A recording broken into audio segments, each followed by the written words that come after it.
Pour la 100e édition du Tour en 2013, nous avions fait un bis à l'Alpe d'Huez avec 2 fois l'Alpe le même jour en descendant par Sarenne et en remontant par les 21 virages.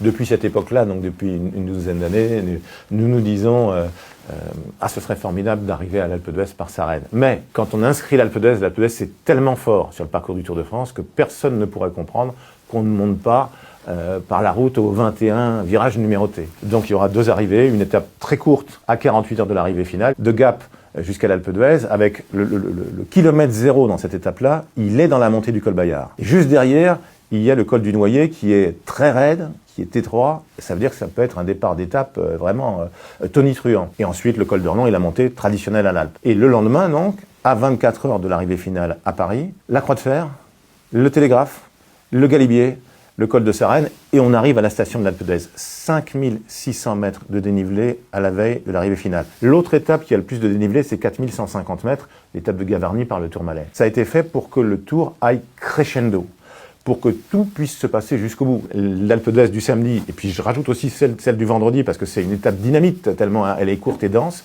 tout pourra encore se passer.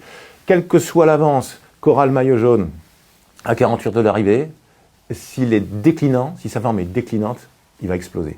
Donc voilà, c'est fait pour qu'il y ait du suspense.